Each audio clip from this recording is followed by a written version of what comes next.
This morning we're reading from Canto 2, Chapter 3, text number 16.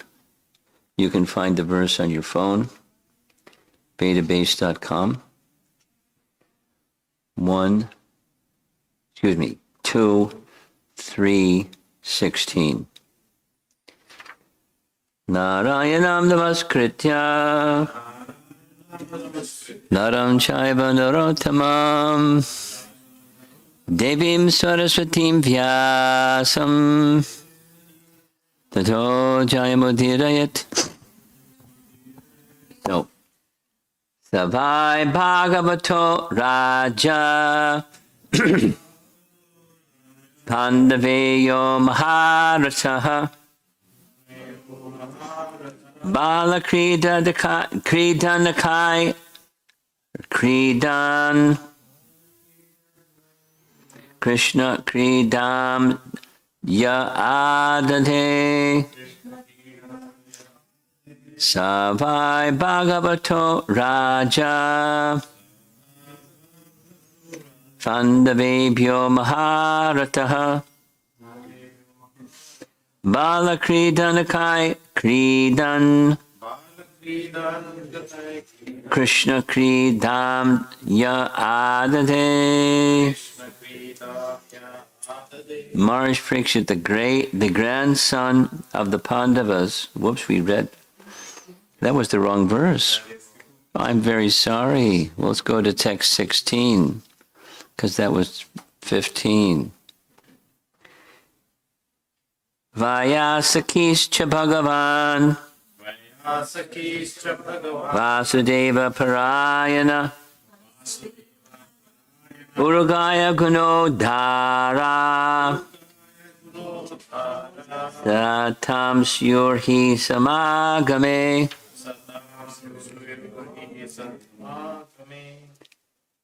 Vayasakisha Bhagavan Vasudeva Parayana Urugaya Gunodharaha Satam Syurhi Samagame.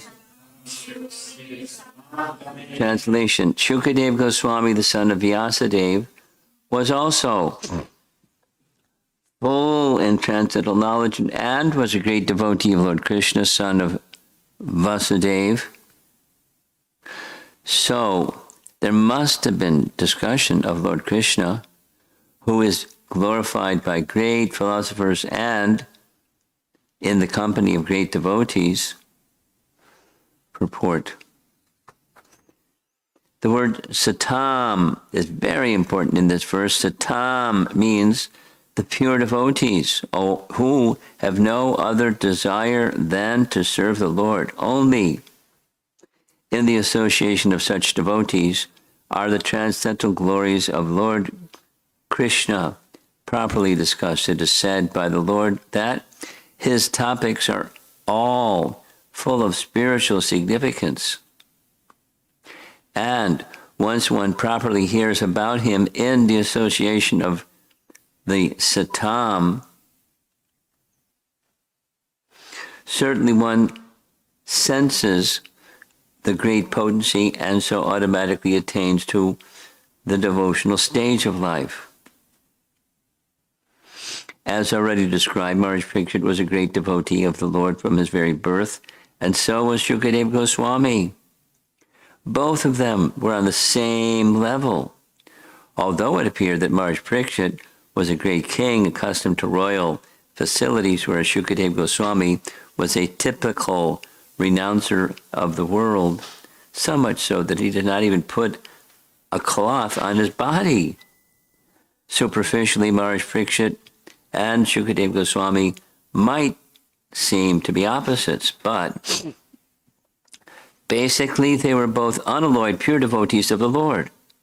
When such devotees are assembled together, there can be no topics save the discussions of the glories of the Lord, or Bhakti Yoga. In the Bhagavad Gita also, when there were talks between the Lord and his devotee Arjuna, there could not be any topic other than Bhakti Yoga. However, the mundane scholars may speculate on it in their own ways. The use of the word cha after Vyasaki suggests, according to Srila Jiva Goswami, that both Shukadeva Goswami and Maharaj Parikshit were of the same category, settled long before, although one was playing the part of a master and the other the disciple.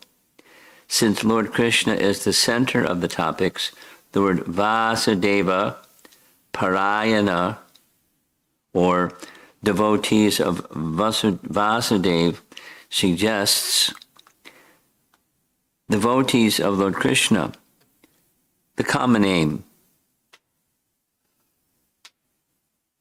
Although there were many others who assembled at the place where Maharaj Parikshit was fasting, the natural conclusion is that there was no topic other than the glorification of Lord Krishna, because the principal speaker was Shukadeva Goswami and the chief audience was Maharaj Parikshit.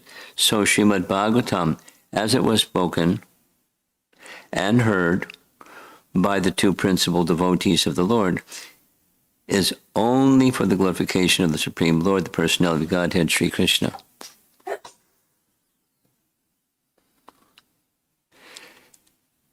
So it's nice to bear in mind, so I'll express briefly the context.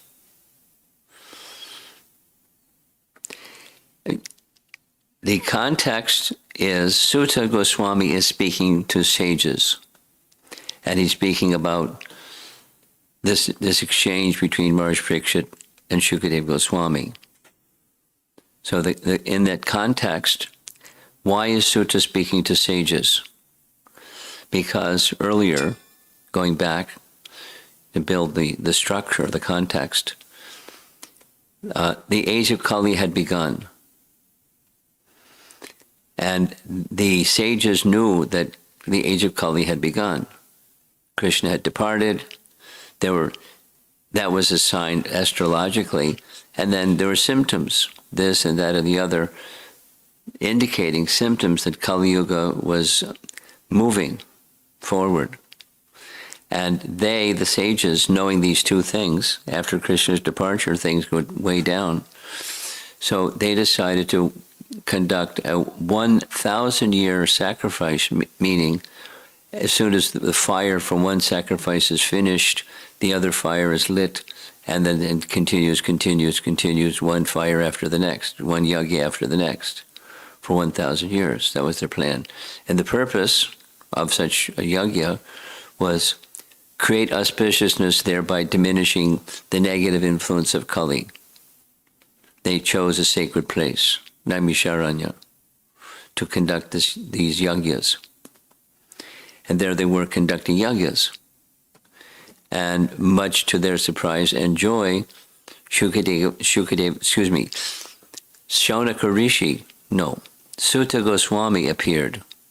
So that the sages, recognizing the qualification of Sutta Goswami, particularly, there's many, but particularly, he's just heard the narration of the entire Srimad Bhagavatam from Shukadeva to Maharaj Parikshit. So they wanted, could you tell us what you heard? Say it again. Kind of a message. And so he's given a special seat, and he begins speaking. So it's Sutta speaking, sages asking. The sages are headed by Shaunaka.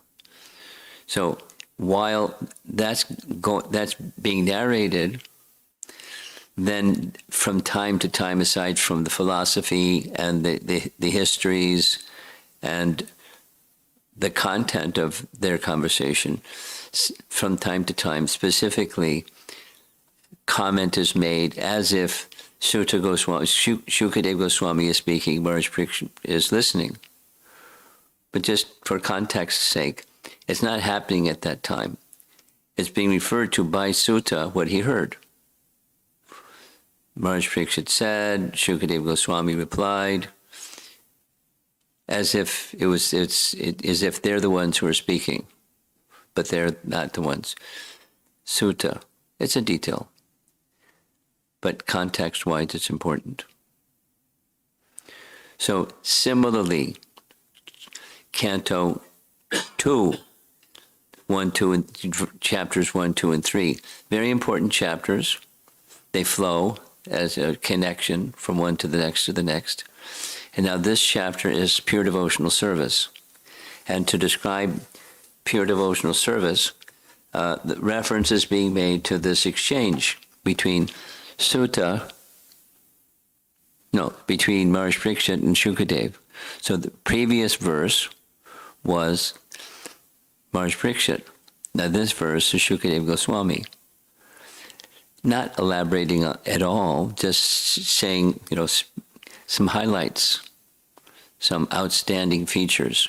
So from the case in both, the detail is not presented in Shukadev, but at least in Maharaj Parikshit, from his very childhood, he was interested in Krishna exclusively. He had, as children will have, he had dolls, and his dolls were Krishna dolls, and he was imitating through his play with his friends with the Krishna dolls the same activities as he saw with his grandparents. That is, worship of the personality of Godhead.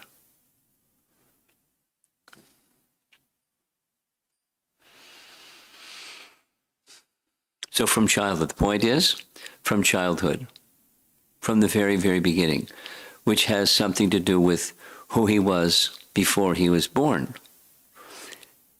Now, that detail is not presented, but while it's still within the womb, he saw the personality of Godhead. What child can say, oh, in the womb I saw Krishna? But Krishna appeared and showed his form. And not only that, he saved his life from the Brahmastra of Ashwatthama. So it had something, certainly much to do with his mother and father, Abhimanyu and Uttara, mother and father, or father and mother. So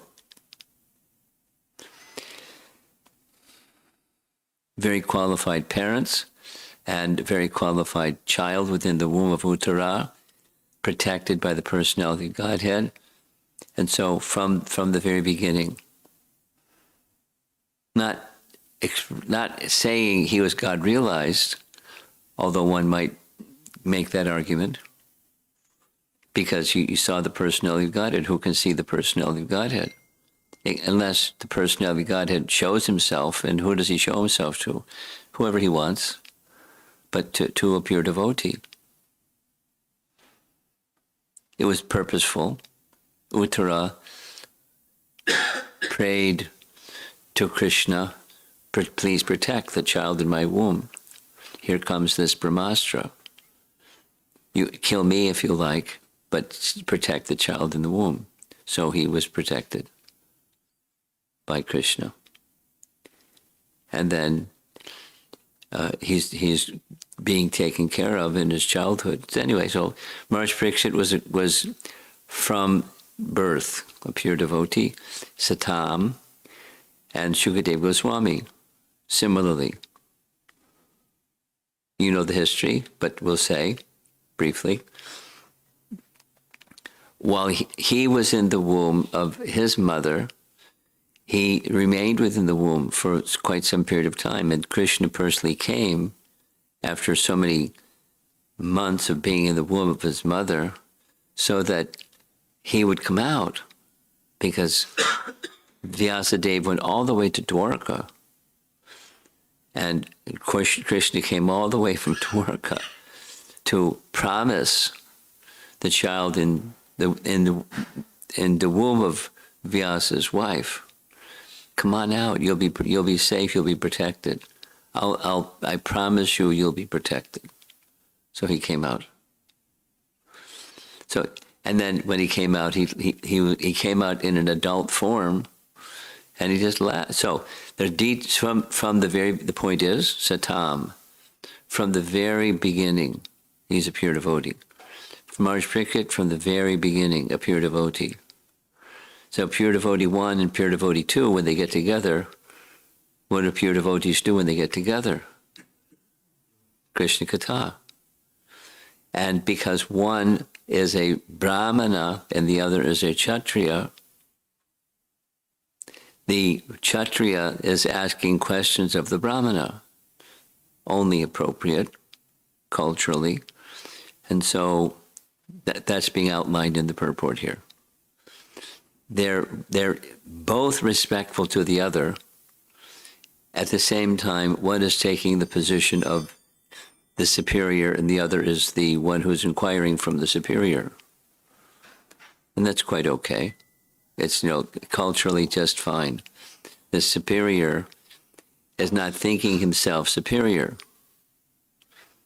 The superior has a perfect realization, and he's being asked to share that perfect realization. In other words, we're the ones who are benefiting.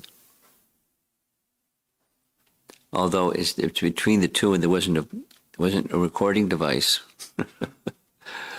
It was by sages such as Vyas, who can then have perfect knowledge of things from a distant place and past, present, future, etc. Because he's an incarnation of the personality of Godhead, he could retain and then express. Otherwise, it would all be lost. A wonderful conversation that we will never know about because it was in remote time, in a remote place. And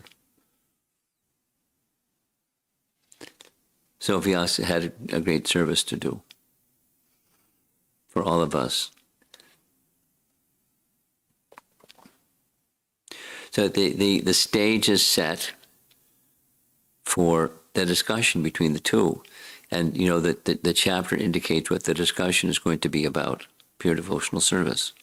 That's the title of the chapter, pure devotional service. And then, there's a subtitle, change of heart. So the change of heart part of the subtitle is going from chapter 1 to chapter 2 to chapter 3, or the stage of pure devotional service may have its incremental steps to get there, like what's found in chapter 1 and chapter 2. The topics of those two chapters are not in the same realm, the same category as chapter 3. But they're steps in the direction of, and therefore the Srimad Bhagavatam is compared to a desire tree, the ripened fruit of a desire tree.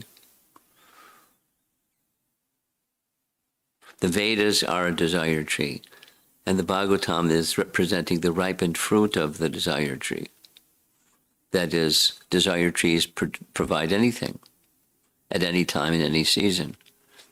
That's not a normal tree. Just desire. Everyone has desire. Living entities have desire. And according to desire, then the Vedas provide the means to fulfill that desire. And then the ripened fruit of the fulfillment of desire is pure devotional service. The ripened fruit, that's Srimad Bhagavatam, is pointing at whenever the topic is Dharma, Artha, Kama, or moksha, and then it's beyond moksha. There are many verses indicating exactly that. But the Bhagavatam doesn't neglect giving the description of Dharma, Artha, and Kama, and moksha. At the same time, when describing each of those four, which is the topic of the Vedas, the shortcoming, the peril that exists in one who pursues and one who attains. 1, 2, 3, 4. And therefore, beyond these four is the fifth standard, or pure devotional service. So what the title of this chapter is, there are other chapters titled basically the same thing. Here's another, for example, in Kapila Dev's teachings in Canto 3, the emphasis is not, it doesn't start with pure devotional service, but that's where that conversation with his mother goes, because it starts with Sankhya. And what's the purpose of Sankhya? The purpose of Sankhya is pure devotional service. So though the exchange has to do with details and amazing details of Sankhya, what's the purpose of all that? Supposing one becomes a master in that subject of Sankhya, what's the purpose? Or supposing one doesn't have mastery, you're just reading or studying, you're hearing from a book, or you're hearing from a teacher who's explaining the book. So what's the purpose? It's like life. What's the purpose? From a Vedic perspective, what's the purpose? From a material perspective, the purpose is, you name it. They call it kama. Or the purpose of kama is enjoying the fruits of life. That the fruits of life comes from properly performed dharma. Or the other way, improperly performed dharma or adharma has its fruit. So those who are followers of the Vedas, what's the fruit? What's the purpose? If one, say it negatively, if one doesn't understand the purpose, then all of that knowledge, information, and activity is a waste of time. Shrama evi kevalam, in the language of the Bhagavatam. So that's harsh. You're wasting your time. So we don't take a stick and whack people and say, we're wasting your time. But with the right audiences, when people understand the pursuit of this and that and the other, without the purpose, it's a waste of time.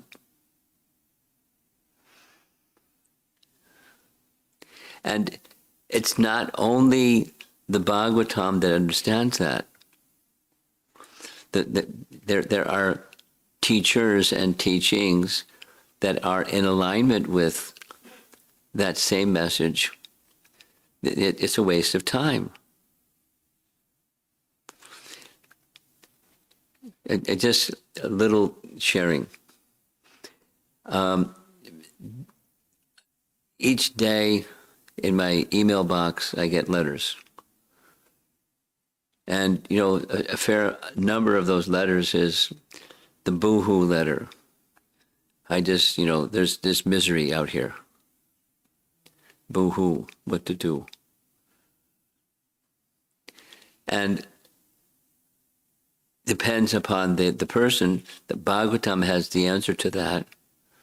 But, there are secular personalities that someone that express themselves very nicely that say the same thing.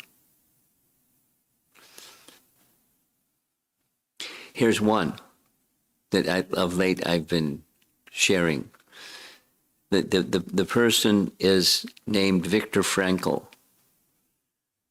Viktor Frankl, you may not know who that person is.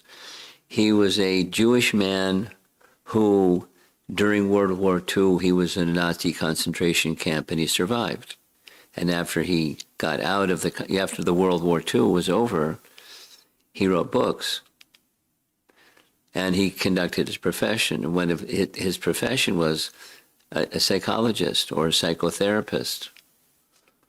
And one of the things that he dealt with was people that were suffering due to circumstances that there's nothing you can do. When you're in a concentration camp, there's nothing you can do for a number of years. And there's other other fantastic examples.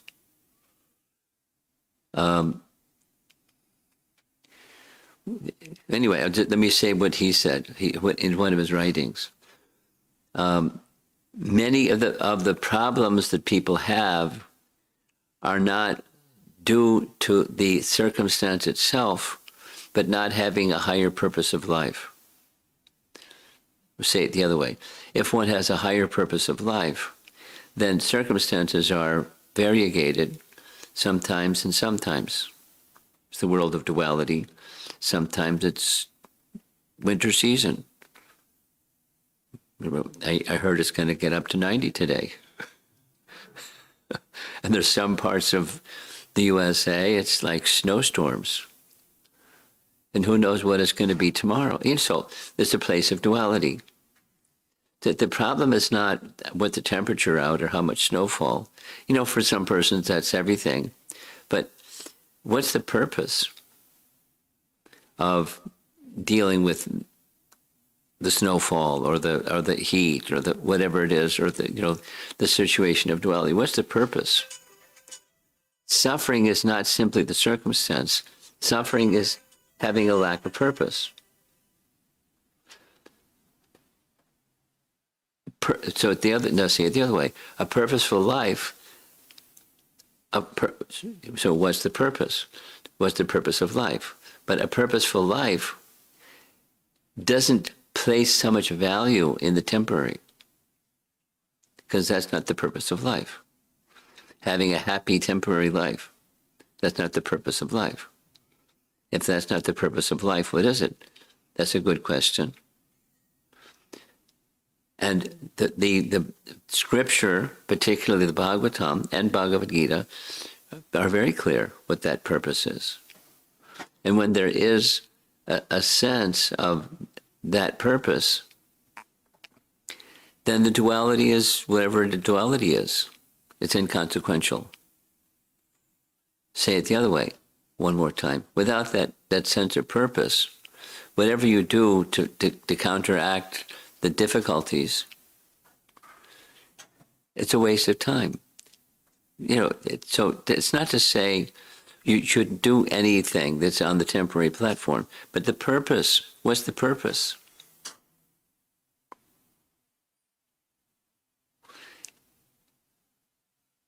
Supposing one doesn't know the purpose and they're living life. Is it possible to transition from it's a waste of time to something that's a proper use of time? And how's that accomplished? By the sense of purpose. So, for example, supposing somebody, it happens, somebody lives some number of years in life without Krishna consciousness.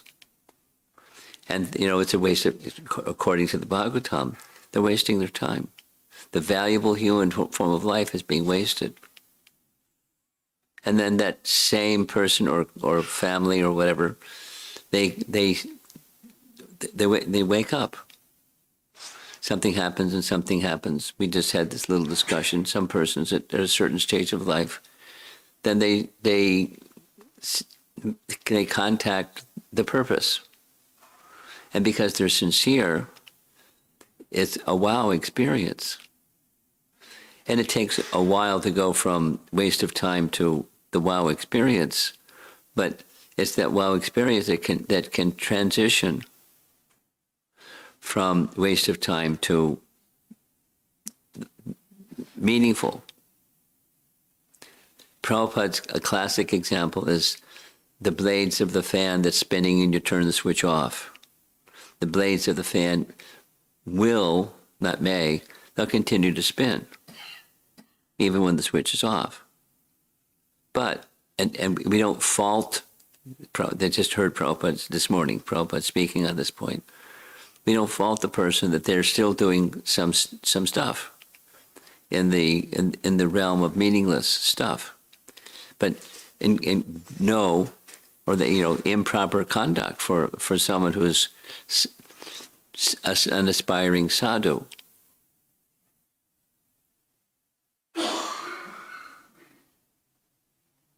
But don't worry, the blaze of the fan will stop because the switch is off. And as long as they don't turn the switch back on again, as long as such a person or persons continue on the path of meaningfulness, then their life becomes meaningful, and the meaninglessness or waste of time changes. They're moving towards the purpose.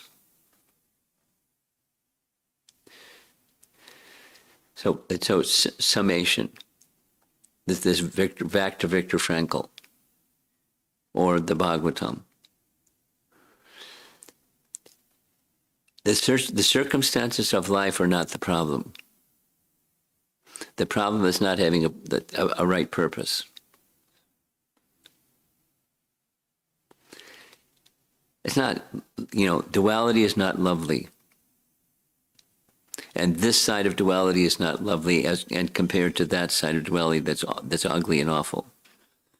That the duality is not happiness or distress, although that may be one's experience depending upon your liking. As the saying goes, one man's food is another man's poison.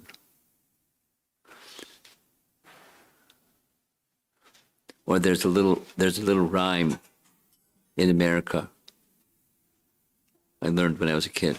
Some like it hot, some like it cold, some like it in the pot 3 days old. Modes of nature.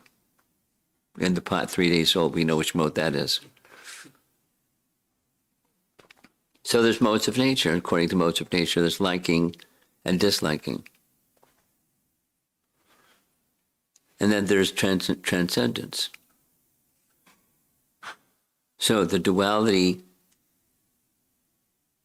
is not the problem, it's the lack of transcendence or lack of purpose. Or you go the other direction. The stronger the purpose, the more one is able to transcend duality. You can recognize the distinctions.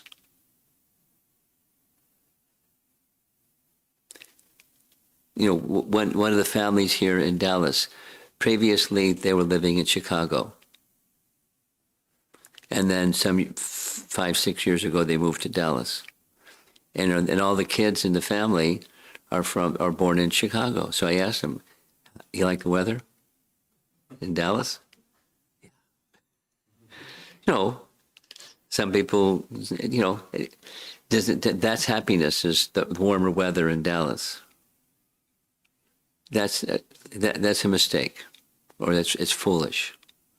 Because do people suffer in Dallas, regardless of the weather? So one can discern duality, but duality doesn't create happiness or distress. It is what it is. It's a feature of the material energy sent our way because we made some choices, and here we are in Dallas, and it's going to be 90 degrees. You don't have a choice if it's going to be 90 degrees today. And it is what it is. So what's your purpose? It's good to hit the reset button again and again and again. What's the purpose? The why question. And if you have a clear answer to the why question, then duality is quite insignificant. You deal with it, but it's quite insignificant. So back to the context. This is Shukadeva Goswami, who is so detached that he wasn't even wearing cloth. And the other is Maharaj Parikshit, who's the new emperor following his grandparents, and superlative powers and this and that and the other. So they're the two, personality-wise, they're also like an example of duality. One on this extreme, the other on the other extreme, and both very learned, And so their discussions are worthy of our hearing. What are they? What's their conversation? Like one can say, it's a privilege to eavesdrop on their conversation. We don't have those qualifications. We're not perfect from the get-go in our life. But hearing a conversation between two such persons, very special. And the topic is Krishna. And that specifically it's pure devotional service to Krishna. That's the Bhagavatam. It's a most wholesome book or records of their conversations with one another and the histories narrated and the messages one can learn from those histories and everything else.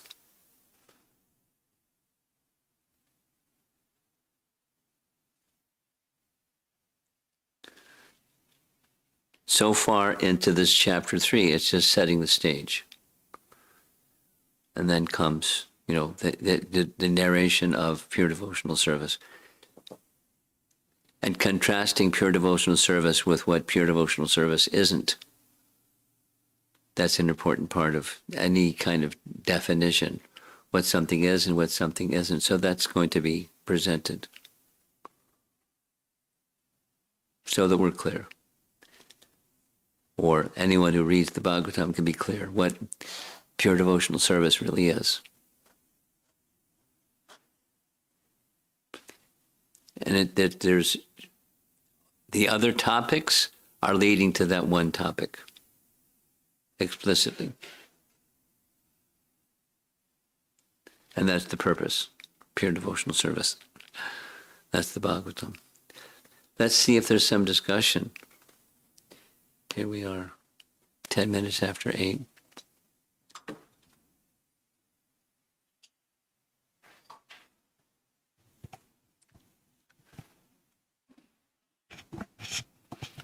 Hare Krishna Maharaj, thank you for the class. Maharaj, I just was coming something in connection with Sukadeva Goswami came up the discussion. Like both Bharat Maharaj and Sukadeva Goswami were very much afraid to come in contact with the people, right, with the world, so that they may enter into duality. But everyday life we deal with so many people, and I am not at all fearful of anything. So my question is, what should I do in a day-to-day life so that I get more focused in path of bhakti?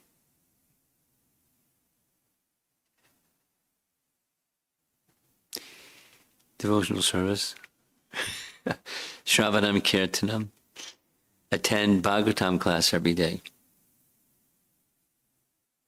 and make your best effort to understand, like you're doing right now by asking, how to apply that which I've heard. And then, let it go into the heart. So it's all those devotional service, pure devotional service. Let it go into your heart so that your choices made and the speech that you engage in and everything has an alignment with Krishna being pleased or pure devotional service.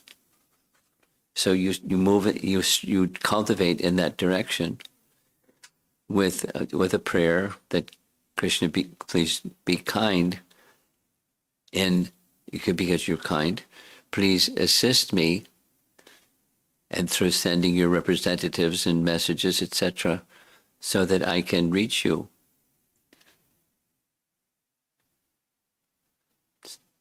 So that you're pleased. That's all. Engage in, but that's unpacking just the message of pure devotional service through sadhu sangha. So stay close to that purpose in the association of devotees. Okay? Thank you, Maharaj. Anybody else?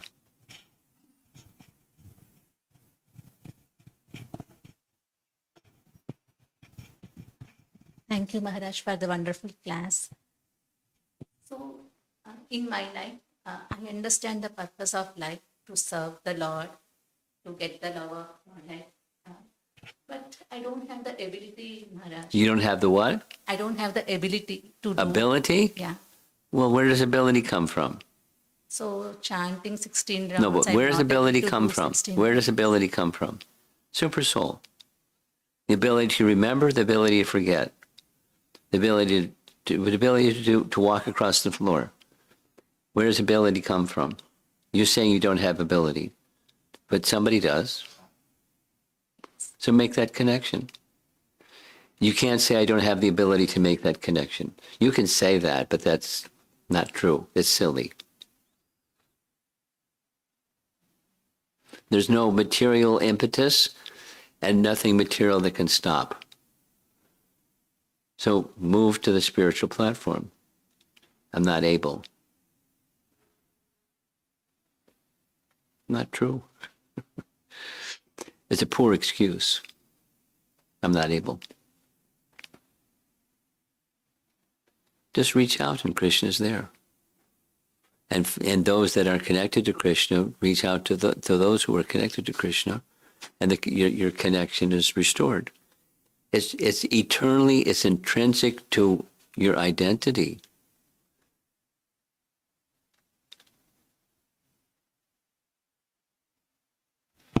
Thank you. Thank you, Maharaj, for a wonderful class.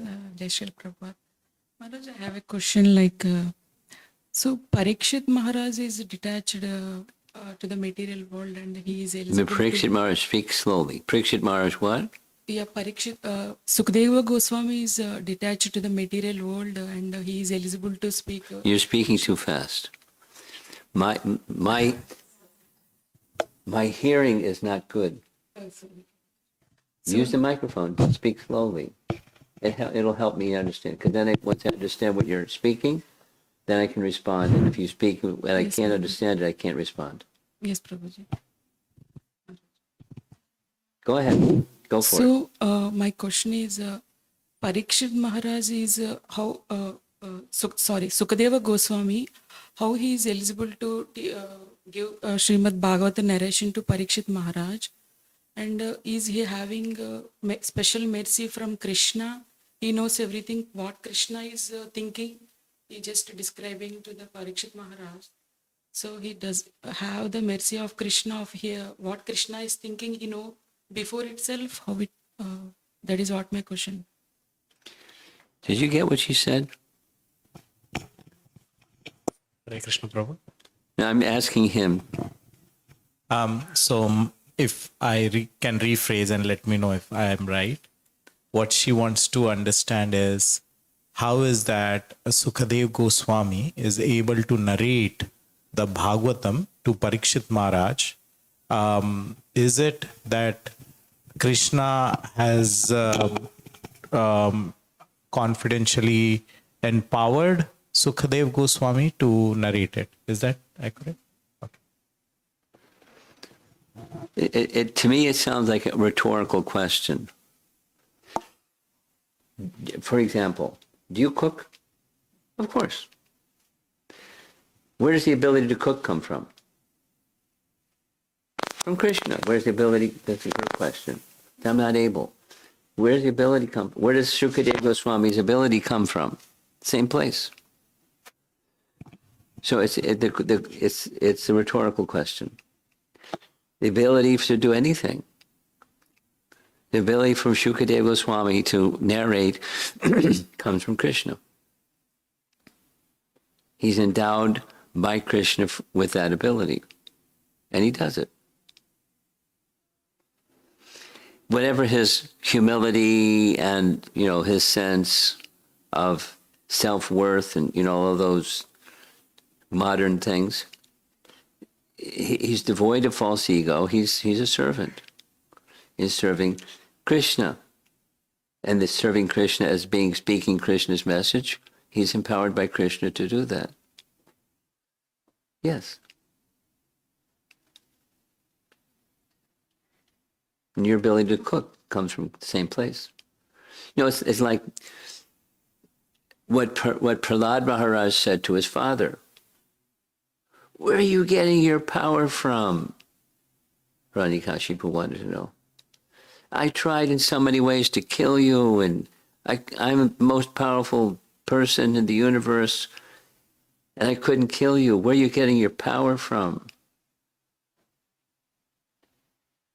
And Prahlad's answer, from the same place you are.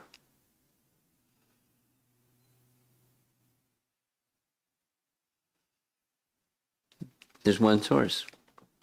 And the service with love, that's how Shukadeva Goswami became empowered to do what he did.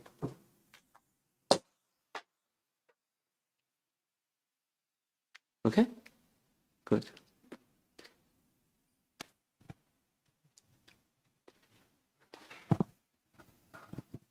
There's an online question from Sri Padma Manjari Devidasi. Hare Krishna Guru Maharaj. It seems that suffering is our own imagination. Which is? Suffering. Suffering. No matter where we are. If the purpose is Krishna, we should be focused. Oh, thank you. It looks like a comment more than a question. Okay. There's one more. Hare Krishna Guru Maharaj, thank you for explaining that suffering is due to our own mind that doesn't have the purpose of Krishna. No matter what hole we are in, we must think of Krishna. Again, looks like a comment. Okay, fine. I have a question, Maharaj. Okay.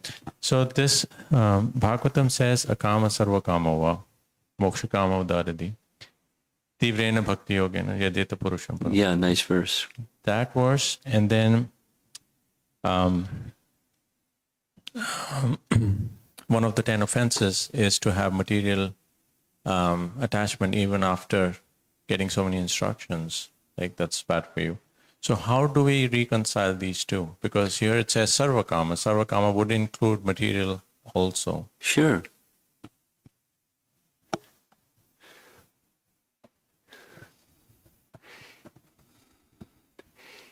There's a stage of perfection and there's a stage of practice. So even in the stage of practice where one isn't perfect yet or perfect yet, one can practice and move in that direction. So there's the reconciliation, what to you seems a contradiction. You want to see how to reconcile. If you're not there yet, you move to go there. You do that which helps you get there. And so this is a principle of Sharanagati. Things favorable, you accept. Things not favorable, you reject. And I'm not there yet, so I don't always accept and reject properly. But at least directionally, so that's the sadhana. That's the stage that most of us are in, sadhana bhakti. And some are more proficient sadhakas, or more consistent with enthusiastically accepting things favorable. So it's like you can detail that little distinction between sadhana and the perfection, or sadhya. But same with the offense. There's who's the offense less chanting is pure bhakti, and we're not there yet. So you have to know what the goal is and move in the direction of the goal. That's sadhana. Favorable. And I'm less than perfect at making the right choices all the time, because I'm not there yet. So sometimes not. Sometimes stronger, sometimes weaker. Sometimes deviating. But directionally, accepting in principle that this is the goal, and there are means to get to the goal, and there are things that are obstacles. So making the right choices, aligning with the goal. This is the same. It's another way of saying the same thing about purpose. If I understand the goal, if I've accepted the goal in my heart, and I'm genuinely moving in that direction. I'm a less than perfect person, but I'm genuinely striving to move in that direction consistently. And I feel repentant if I make a wrong turn, or make some foolish choices, or just become complacent or something like that. Okay? Hare Krishna, Prabhu. Yeah, go ahead. Thank you so much, Prabhu. Thank you for the enlightenment and continuous inspiring. I am one of the family moved from Chicago to Arkansas. Nice weather here. We used to live in Naperville. In Naperville. We used to come to your classes 10, 12 years back Okay. with Prem Tarangani Mataji and That's go. You go way back. She- Okay. So my question is, Prabhu, I'm in traveling job for last 2.5 years. For Me my too. work. I goes to Nashville, Tennessee for my work. My question is very simple, Prabhu. It is finding very difficult for me to go to Kalachandri once in a month also. So I'm wondering, how best I can do what way. You're wondering what? Oh, any suggestion for me?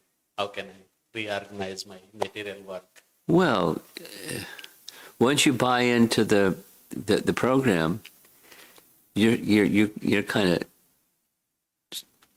dictated to by the program.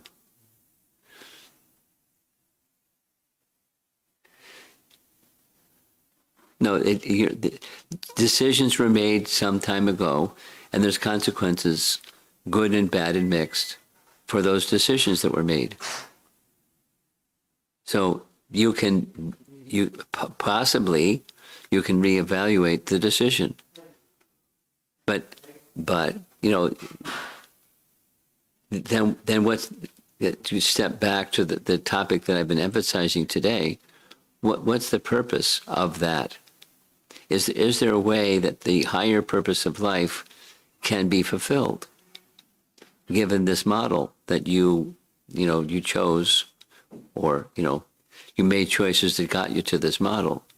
Is there a way with this present model that the higher purpose can be achieved? No, one of the options is, life in the material world is not a pleasant experience. It was not designed to be a pleasant experience.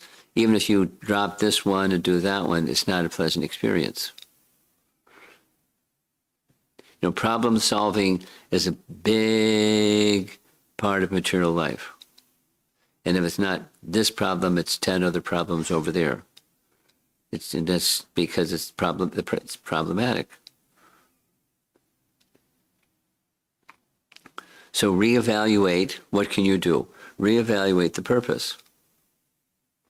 Not how did I get into this drowning position, but someone sends you a rope, grab a hold of the rope.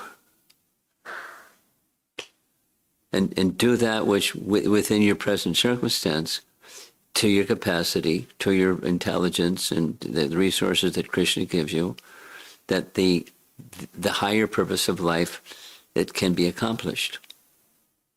If I do X, Y, and Z, the higher purpose of life will be more effectively accomplished. And this way, I can become more detached from the unsavory parts and put in its place attachment to Krishna. And if the attachment to Krishna is more in place, then the unsavory becomes less prominent in my mind.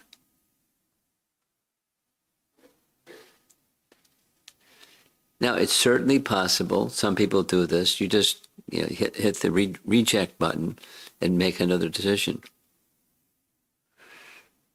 That's some people want to do that.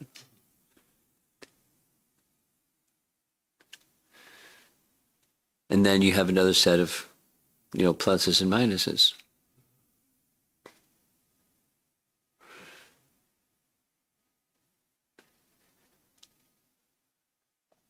And from experience, transition from this to that is often very uncomfortable.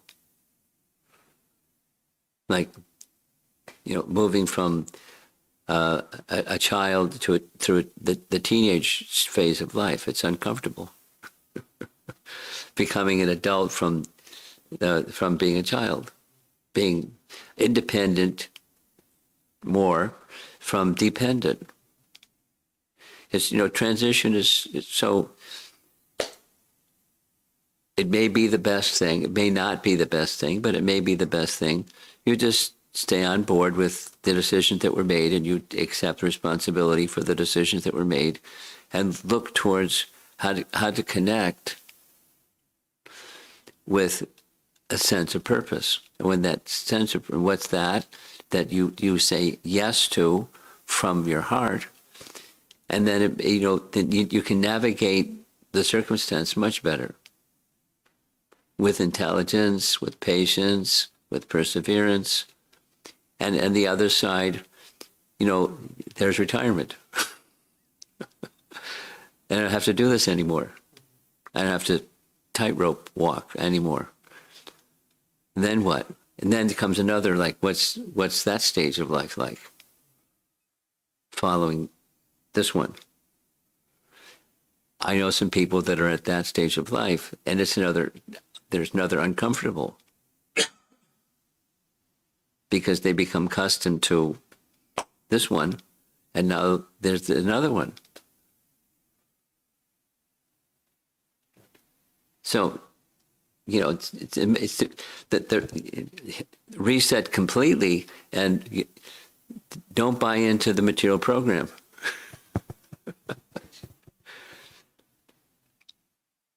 Dharma, Artha, Kama, Moksha. And then beyond moksha. So one may have to go through the Dharma, Artha, Kama, and aspiring for, I want this to end, and go beyond that. You may have to go through those phases to get to that beyond position.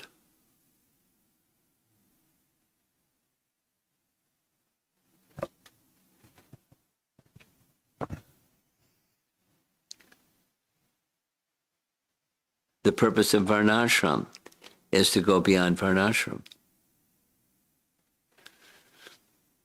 The purpose of varnashram is not to stay in varnashram. The purpose of varnashram is not to get elevation to the heavenly planets, because that's another birth and another cycle of things that are wanted and unwanted. You're still in duality. So it's not the solution. Although one may go through those stages, but what's the purpose? Same question. What's the purpose of life? And if you don't make a connection with the purpose, then you struggle. By default. It becomes animal life instead of transcendental life. We're very, somehow or other, here we are. The products of bad decisions. Having a material body. It's problematic. And then this particular one, and then, and fill in the details. How fortunate that we actually have a solution to the problem. We know what the problem is and the solution.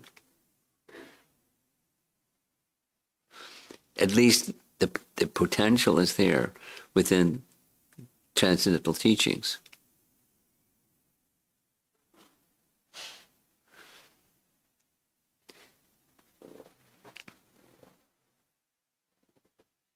A real nice section, there's many, but a real nice section to read, if you like, is the section is called Sanatana Shiksha. Sanatana Goswami meets Lord Chaitanya, and he asks two questions. And then the whole shiksha is the answer to those two questions. The two questions are, who am I? Second question, why is it I don't want, but I'm forced to accept the threefold miseries of material existence? Adhyatmika, Adidaivika, and Adibhautika, and I'm forced. Why?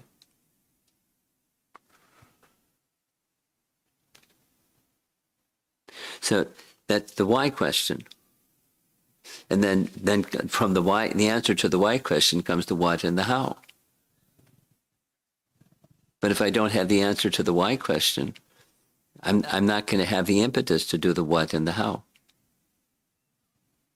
Because I'm just going to be bouncing around between one not good choice and the next not good choice. Without understanding why. Why this circumstance? Is there an option?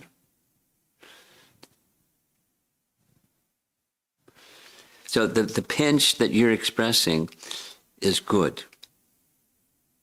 Because you're saying, ouch. And then what to do? And so don't just end up with the problem solving and then you've created another problem. That's a possibility, and it's very common, but it's not what transcendental life is. So be thoughtful. What's behind? Why?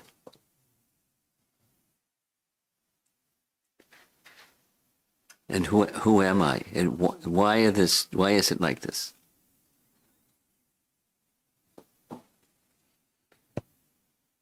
And you keep asking the questions and refine the answers to those questions. Go to the right sources. We're fortunate, I mentioned again. Well, how fortunate we have the right resources to get the answers to the why questions. And then we own it. Personally, I carried in my heart the why, and then comes the rest, what to do, how to do it.